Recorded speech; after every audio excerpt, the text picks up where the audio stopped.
한번 볼게요. 주제 일치, 어휘, 문장 삽입, 서술형 대비고요. 문화사업가 이 사람의 이제 축제 운영에 대해서 이야기를 하는데 1991년에 이제 이 사람은 이제 예술 감독이 되는 겁니다. 그리고 이제 얘는 보수적인 내용과 배경을 가지고 있어요. 이 축제가. 모차르트는 항상 중요한 예술가였죠. 자, 이 사람은 축제를 이제 혁신하려고 노력해오고 있었던 겁니다. 뭐 하냐? 이런 사람들을 끌어들임으로써 이제 혁신하려고 노력을 하고 있었던 거예요. 그리고 이 사람은 4가지 영역에 기초를 두고 있죠. 1번, 2번, 3번, 4번 이렇게 4가지 영역. 이 프로그램은요. 젊은 관객의 필요성에 의해서 유발된 겁니다. 그러니까 젊은 관객이 와야 하니까.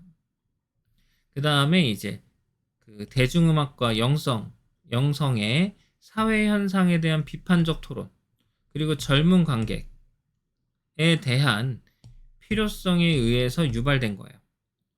다시 한번 생각해 보면, 이 관객들과 그리고 비판적 토론에 대한 필요성이니까 이런 것들이 있어야 하기 때문에 이 프로그램이 만들어진 거구나 라고 생각을 하는 거죠. 그럼 얘는 이제 원인이 되는 겁니다. 이해됐죠? 그럼 지금 얘는 그럼 삽입으로 들어가도 적절하겠네 가 되죠. 여기 쭉 설명해 주다가 왜 이런 것들이 만들어졌을까 라는 생각이 드는 거니까. 그의 예술적 전략의 위험한 특성이 뭐냐? 끊임없이 비난을 받고 있는 거예요. 엘리트 계층과 이제 가게 주민들한테 이제 계속 비난을 받고 있는 거예요. 그래서 지금 좀 어려운 이야기가 생긴 거죠. 그러니까 문장 삽입으로 찍어드리긴 한 거죠. 하지만 본질적으로 모르티에는 이제 정확히 알고 있는 거죠. 전통과 혁신 간의 균형을 유지하는 방법을 알고 있는데 그것이 축제의 연속성을 보장하더라 라는 겁니다. 그래서 서술형으로도 찍어 드린 거죠.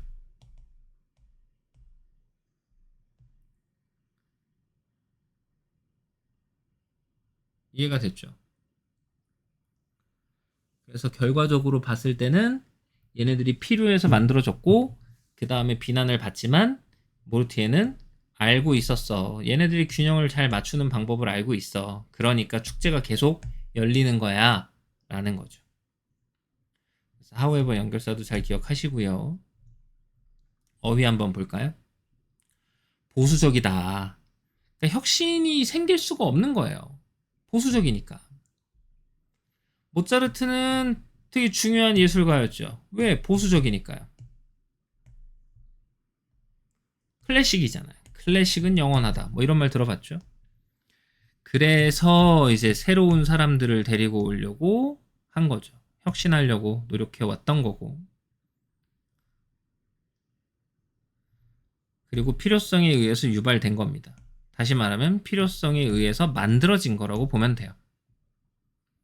언제까지 맨날 옛날 얘기만 해요. 니네들이 보수적이라고 맨날 옛날 얘기만 하면 안 된다. 그 얘기 하는 거잖아요. 그러니까 지금 여기 있는 프로그램을 보면은 모차르트 클래식이죠. 20세기 클래식입니다. 그리고 이제 3, 4부는 이제 혁신이죠. 비난받았고요. 근데 유지하는 법을 알고 있었죠. 그러니까 보장하더라 라는 겁니다. 서머리하고 언더스탠딩 테스트 잘 기억하시고 4번이요. 주제어법의 연결어 순서 서술형 대비입니다. 최종적인 목표를 향한 굳은 결심의 중요성에 대해서 얘기를 해요. 19세기에 유럽을 떠났던 사람들에 대해서 보라는 겁니다. 20세기에 아시아를 떠났던 사람들에 대해서 생각하는 거예요. 뭐 하는데? 미국에서 새로운 삶을 살기 위해서 떠났던 사람을 생각하는 거죠. 여행을 시작했을 때 거의 어떤 이민자들도 예측은 못했을 겁니다. 언제 어떻게 경제적 성공을 이루게 될지는 몰랐던 거죠. 하지만 기회의 땅을 향해도 출발하게 돼요. 그러면 1번과 2번 문장은 같은 말이죠. 떠난 거니까. 그뿐만 아니라 그들 중 많은 사람들은 기꺼이 이 어려움을 받아들이게 돼요. 그럼 중요한 건 뭐냐?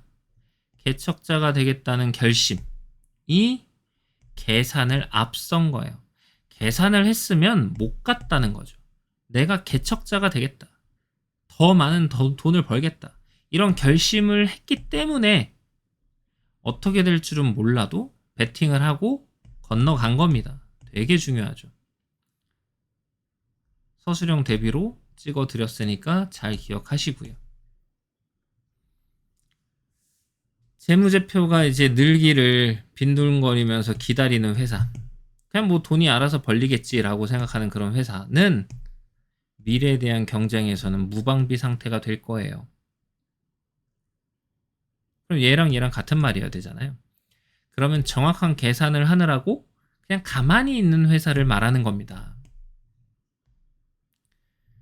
궁극적인 목적에 대한 현실적인 시각이 없으면요.